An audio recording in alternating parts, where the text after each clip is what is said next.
Ting-A-Ling's visit to Ter-Il-Ra. One pleasant sunny day, the giant Ter-Il-Ra was lying on his back on the grass, under some great trees, in a wood near the palace of the king. His feet were high above the rest of his body, resting in the crotch of a great oak tree, and he lay with his vest open and his hat off, idly sucking the pith from a young sapsago tree that he had just broken off. Near him, on the top of a tall bulrush, sat the little fairy Ting-A-Ling. They had been talking together for some time, and Ter-Il-Ra said, "Ting-A-Ling, you must come and see me. You have never been to my castle except when you came for the good of somebody else. Come now for yours and mine, and stay at least a week. We will have a gay old time. Will you come?" "I will," cried the little fairy, in a voice as clear as the chirp of a cricket. "I'll come whenever you say so." "Let it be tomorrow, then," said the giant. "Shall I fetch you?" "Oh no," said Ting-A-Ling, "I will come on my blue butterfly. You have no idea how fast he flies. I do believe he could go to your castle nearly as fast as you could yourself." "All right," said Ter-Il-Ra, rising. "Come as you please, but be sure you come to stay." Then the giant got up, and he shook himself, and buttoned his vest, and put on his hat, and as he had thin boots on, he told Ting-A-Ling he was going to see if he couldn't take the river at one jump. So, tightening his belt, and going back for a good run, he rushed to the river bank, and with a spring like the jerk of 5 mad elephants, he bounded across. But the opposite bank was not hard enough to resist the tremendous fall of so many tons of giant as came upon it when Ter-Il-Ra's feet touched its edge, and it gave way, and his feet went up and his back came down, and into the river, like a ship dropping out of the sky, went the mighty giant. The splash was so great that the whole air, for a minute or two, was full of water and spray, and Ting-A-Ling could see nothing at all. When things had become visible again, there was Ter-Il-Ra standing up to the middle of his thighs in the channel of the river, and brushing from his eyes and his nose the water that trickled from him like little brooks. "Hello!" cried Ting-A-Ling. "Are you hurt?" "Oh no," spluttered the giant. "The water and the mud were soft enough, but I'm nearly blinded and choked." "It's a good thing it isn't worse," cried the fairy. "If that river had not been so broad, you would have broken your neck when you came down." "Goodbye," cried the giant, stepping upon the bank. "I must hurry home as fast as I can." And so away he went over the hills at a run, and you may rest assured that he did not jump any more rivers that day. The next morning early, Ting-A-Ling mounted his blue butterfly, and over the fields he went almost as fast as a bird, for his was a butterfly of the desert, where they have to fly very far for anything to eat, and to race for it very often at that. Ting-A-Ling took nothing with him but what he wore, but his things, and his best clothes were to be sent after him on a beetle, which though slow, was very strong, and could have carried, if he chose, everything that Ting-A-Ling had. Supper was all ready, and Ter-Il-Ra sat down to the table on a chair which was bigger than some houses, while Ting-A-Ling sat cross-legged on a napkin, opposite to him. The giant had everything nice. There was a pair of roast oxen, besides a small boiled whale, and a great plate of fricasseed elks. As for vegetables, there were boatloads of mashed potatoes, and turnips, and beans, and there was a pie which was as big as a small backyard. The giant had a splendid appetite, and before supper was over he had eaten up most of these things. As for little Ting-A-Ling, he had only got halfway through his 3rd grain of boiled rice, when the giant was done. But he could eat no more, and after scooping up about a drop of wine in a little cup he carried with him, he drank the health of Ter-Il-Ra, and then they went out on the front porch, where the giant ordered his big pipe to be brought, and he had a smoke. When Ter-Il-Ra had finished his pipe, and Ting-A-Ling had nearly sneezed himself to death, and the whole atmosphere, for about a mile around the castle, was foggy with smoke, they went into bed. Ter-Il-Ra took Ting-A-Ling upstairs, and showed him where he was to sleep, and then putting him down on the bed, he bade him good night, and went out and shut the door after him. Ting-A-Ling stood in the middle of the bed and looked about him. It was as if he was in the midst of a great plain. The bed was a double one, that had belonged to the giant's father and mother, and he had given it to Ting-A-Ling because it was the best in the house. The little fairy was delighted with this bed, which was very smooth, and covered with a great white counterpane. He ran from one end to the other of it, and he turned heels over head, and walked on his hands, and amused himself in this way until he was thoroughly tired. Then he lay right down in the very middle, and went to sleep. I would like to have a picture of Ting-A-Ling in the giant's bed, but anyone can draw it so easily for himself, that it is of no use to have it here. All that is necessary is to take a large sheet of white paper, the largest you can get, and in the center of it make a small dot, the smallest you can make, and there you have the picture. It must have been nearly morning when Ting-A-Ling was awakened by a tremendous knocking at the front door of the castle. The first thought he had was that perhaps there were his things. But he forgot that a very small, and probably tired-out fairy, for Parsley's younger brother was to come with the baggage, in charge of a beetle in the same condition, could hardly make such a thundering noise as that. But he jumped up and slid down on the floor, and as his room was a front one, he went to the window, and climbing up the curtains, got outside and looked down. There, in the moonlight, he saw an ordinary-sized man on horseback, directing about a dozen black slaves, who had hold of a long rope, which they had tied to the knocker of Ter-Il-Ira's door. They were all pulling away at it as hard as they could, and a mighty pounding they made too, when the giant put his head out of his window, and asked what all this noise meant.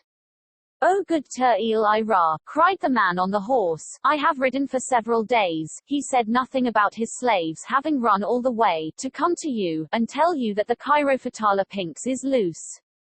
"What?" cried Ter-Il-Ira, in a voice like the explosion of a powder magazine. "Loose? Yes," said the man. "He's been loose for 4 days." The giant pulled in his head, and Ting-A-Ling could hear him hurrying downstairs to open the great door. The man came in and all the slaves, and as a good many of Ter-Il-Ira's people were up by this time, there was a great hubbub of voices in the lower hall, but though Ting-A-Ling listened up by the banisters until the cold wind on the staircase had nearly frozen his little bare legs, which were not much longer than your fingernail, and about as thick as a big darning needle, he could make out nothing at all of the talk. So he went back to the bed, and got in under the edge of the counterpane, and lay there, with just his head sticking out, until he dropped asleep. At daybreak Ter-Il-Ira came into the room, and stooping over the bed, called to him to get up, as there was to be an early breakfast. As the giant carried him downstairs on his finger, he told the fairy that he was deeply grieved, but that he would be obliged to leave him for the rest of the day, on account of the Chirophytala Pinks having broken loose. "But what is that?" asked Ting-A-Ling. "Why, don't you know? It is a, look here, you fellows. Didn't I tell you that breakfast was to be all ready when I came down?" "What do you mean, you lazy rascals? Skip, now, and have everything ready this minute." And the men skipped, and the cooks cooked, and the fires blazed, and the pots boiled and bubbled, and the giant sat down in a great hurry, with the man who came on horseback sitting cross-legged on one side of the table, and Ting-A-Ling on the other. So he forgot to finish his sentence about the Chirophytala Pinks. During the meal there was nothing but noise and confusion, and Ting-A-Ling could not get in a word. The giant had a dish of broiled sheep before him, and he was crunching 'em up as fast as he could, and talking, with his mouth full, to the man all the time, and the slaves and the servants were all eating and drinking, and running about, until there was no hearing one's own voice, unless it was a very big one. So, although Ting-A-Ling was dying of curiosity to know what the Chirophytala Pinks was, he could not get an answer from anyone. As soon as the giant was done eating, he jumped up, and shouted for his hat and his boots, and if the men did not run fast enough, he shouted at 'em all the louder. If Ting-A-Ling had not stayed on the table, I don't know what would have become of him in the confusion. As the giant sat on the edge of the table, pulling on his boots, he told Ting-A-Ling that he must make himself as comfortable as possible until he came back, and that he would not be gone longer than he could possibly help. But although the fairy asked him again and again to tell him what the Chirophytala Pinks was, he never seemed to hear him, so busy was he, talking to everybody at once. Now Ter-Il-Ira was nearly ready to go, and Ting-A-Ling was standing close to the fringe on his scarf, which lay over one end of the table. "How I should like to go with him," said the little fairy, and he took hold of the fringe. "But he doesn't want me, or he would take me along. I would ask him, if he would only be quiet a minute." Just then up jumped the giant, and as Ting-A-Ling had not let go of the fringe, he was jerked up too. He held on bravely, and as he did not wish to swing about on the scarf, he climbed up to the giant's shoulder, and took tight hold of his long hair. With the man and his slaves in a large round basket in one hand, and his great club in the other, away went Ter-Eli-Ra, with strides longer than across the street, and he walked so fast, that Ting-A-Ling had to hold on tight, to keep from being blown away.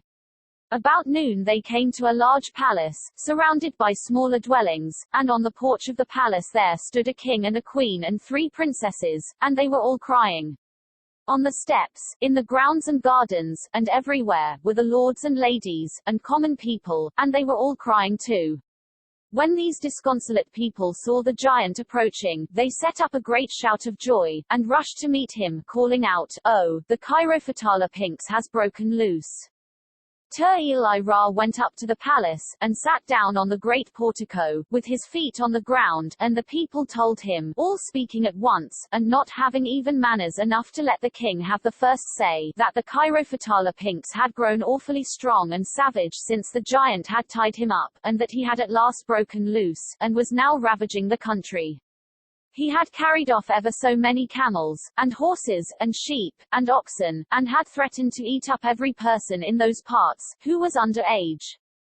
But since he had found out that they had sent for Ter-Eli-Ra, he had gone into the forest, and they knew not when he would come forth. Then up spoke a woodman above all the clamor, and he said he knew when he would come out, for he had been in the forest that morning, and had stumbled on the Chirophytala-Pinx, which was so busy making something that he did not see him, and he heard him mutter to himself, over and over again, "When he comes, I'll rush out and finish him, and then I'll be head of them all." "All right," cried Ter-Eli-Ra. "I'll wait down there by the edge of the forest, and when he sees me, he can rush out, and then you will all soon know who will be finished." So the giant went over to the wood, and sat down and waited. After a while, he got very sleepy, and he thought he would take a little nap until the Chirophytala-Pinx should come. In order that the people might wake him up in time, he tied a long rope to one of his ear-rings. His eyes had been a little weak in his youth, and everybody took hold of the end of the rope, and they promised to pull good and hard when they heard the trees crushing in the forest. So the giant went to sleep, and the people all listened for the Chirophytala-Pinx, holding their breaths, and standing ready to jerk the rope when he should come. Poor little Ting-A-Ling was nearly consumed with curiosity. What was the Chirophytala-Pinx? He slipped down to the ground without being noticed by anybody, and, as they all seemed so intent listening and watching, he felt afraid to speak to any of them. Directly a happy thought struck him. "I will go into the wood myself. Whatever the Chi-Phi my Tally-Gibby is, he won't be likely to see me, and I can run and tell Ter-Eli-Ra where he is, before he comes out of the wood." So away he went, and soon was deep in the darkness of the forest. But he could hear no noise, and saw nothing that appeared to have life. Even the very birds and insects seemed to have flown away. After wandering some distance, he suddenly met a fairy, a little bit of a fellow, but somewhat larger than himself, and entirely green. Ting-A-Ling spoke to him, and told him what he was after.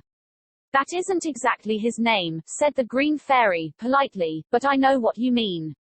If you come this way, I can show him to you." So Ting-A-Ling followed him, and presently they came to the edge of an opening in the middle of the forest, and there, sure enough, was the Chirophytala-Pinx. With one of his great red tails coiled around an immense oak tree, and the other around a huge rock, he sat with his elephantine legs gathered up under him, as if he were about to spring over the tree tops. But he had no such idea. In his great hands, as big as traveling trunks, he held a long iron bar, one end of which he was sharpening against a stone. By his side lay an immense bow, made of a tall young yew tree, and the cord was a long and tough grapevine. As he sat sharpening this great arrow, he grinned until his horrid teeth looked like a pale fence around a little garden, and he muttered to himself as he worked away, 409 more rubs, and I can send it twang through him, twang, twang, twang. "Isn't he horrid?" whispered Ting-A-Ling. "Yes, indeed," said the green fairy. When he was young, he came out of the mouth of a volcano, and the king here, who is very fond of wonderful things, got Ting-A-Ling to catch him, and chain him up for him in a great yard he had made for him. But now that he is grown up, no chains can hold him, and I expect he will kill the giant with that great iron arrow, before he can come near him. Oh, cried Ting-A-Ling, he mustn't do that. We must never let him do that. We, said the fairy, in a voice of astonishment. Yes, yes, I mean us. Oh, what shall we do? Let's cut his bowstring, said Ting-A-Ling, in great excitement, and drawing his little sword. The green fairy, although polite, could not help laughing at this idea, but Ting-A-Ling slipped softly to where the bow was lying, a little behind the Chirophytala pinks, and commenced to cut away at it, but although the green fairy took the sword when he was tired, they could make but little impression on the stout grapevine, nearly as thick as they were high. Let's nick the sword, said Ting-A-Ling, and then it will be a saw. And so, with a sharp little flint, they nicked the edge of it, and the edge of the green fairy's knife, for he had no sword, and as they commenced to saw away as hard as they could at the grapevine, they heard the Chirophytala pinks muttering, only 307 more rubs, and then, twang, twang, twang.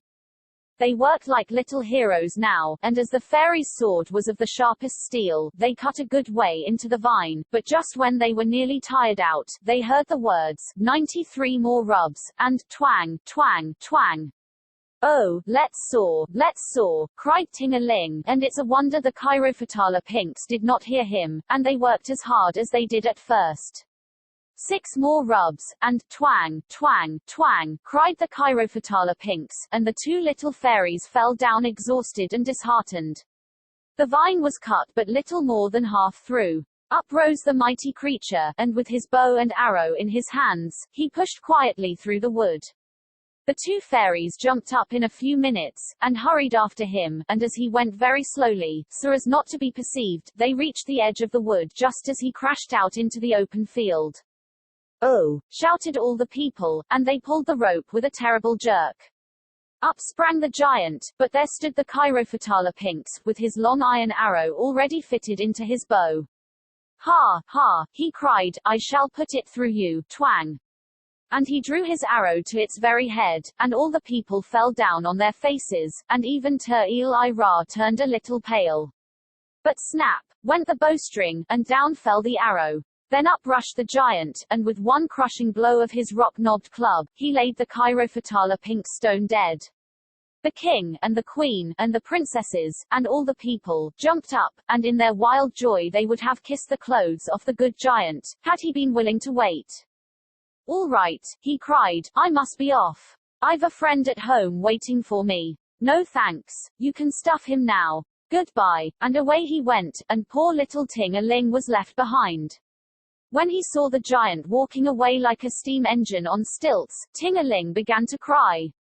Did you come with him? Said the green fairy. Well, he's gone, and you can live with me now.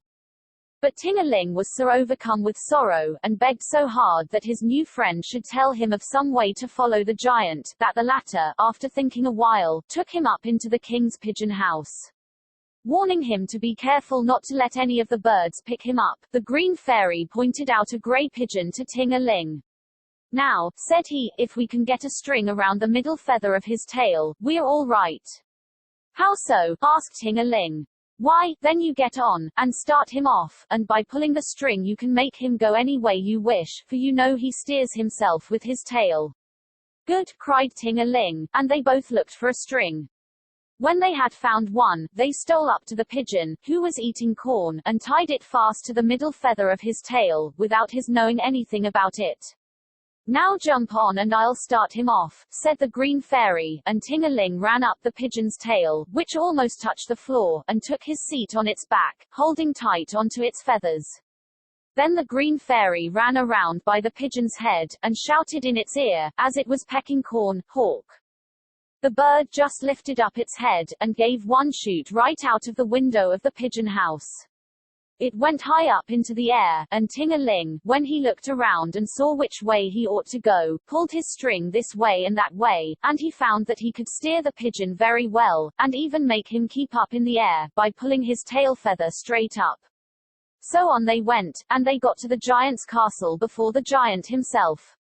The pigeon flew over the castle, but Ting-A-Ling steered him back again, and backward and forward, 2 or 3 times, until the bird thought he might as well stop there, and so he alighted on the roof, and off jumped Ting-A-Ling. The first thing he saw there, after the pigeon had flown away again, was the green fairy. "Why, where did you come from?" cried Ting-A-Ling. "Oh," said the other, laughing, and jumping up and down, "I thought I'd come too," and I hung on to his leg.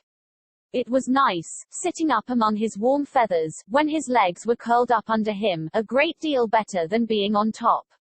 Ting-A-Ling was very glad to have his friend with him, and he took him downstairs. When the giant got home, there they were, both in the middle of the table in the great hall, ready to welcome him. Ting-A-Ling did not ask where the green fairy came from, but he was glad to see him, and he ordered supper to be laid on a table out on the lawn, for he was warm with his long walk. After supper, the 2 fairies came down to the giant's end of the table, and he told them all that had happened, and how fortunate it was that the bowstring of the Chirophytala pinks had broken. "He did it!" cried the green fairy, pointing to Ting-A-Ling, and then he told the whole story of the doings, and Ting-A-Ling had to explain how he had gone with the giant. Ting-A-Ling listened until they had quite finished, and then exclaimed, "Well, I never saw such a little thing as you are, Ting-A-Ling, for being in the right place at the right time. Never, never," and he brought his hand down on the table with such an emphatic bang, that Ting-A-Ling and the green fairy shot into the air like rifle balls. Ting-A-Ling went up, up, and up, until a high wind took him, and it blew him over a river, and a wood, and a high hill, and a wide plain, and then he fell down, down, down, right into the middle of a soft powder puff ball, with which a lady was powdering her neck. "Mercy on us," cried the lady, when she saw a little fairy in the puff ball that she was just going to put up to her throat. "It's only I, Neralina," cried Ting-A-Ling, who immediately recognized her. "Wait a minute, until I get my breath." Sure enough, it was Neralina, the princess's lady, who had been on a visit to her mother, in a distant country, and returning, had ordered her slaves to pitch her tent where she now was, about half a day's journey from the palace. Ting-A-Ling told his story, and they had a nice time, talking of their past adventures, and in the morning Neralina took Ting-A-Ling with her to his home in the palace gardens. As to the green fairy, he came down in a spider web. When he got out and stood on the grass, he said, "I shall not go back to that giant. He is good, but he is too violent." So he went to the river and got a nice chip, and he loaded it with honeysuckles and clover blossoms, and pushed it off into the stream. He then lay down on his back in the middle of his clover, and, sucking a honeysuckle, floated away in the moonlight, down to his home, where he arrived in 2 or 3 days, just as his honeysuckles were all gone. When Ting-A-Ling saw what he had done, he was in great trouble indeed. He ordered all his slaves to bring their little children, and he gathered up great handfuls of them, and spread them out all over the grass, so that they might look for the 2 lost fairies.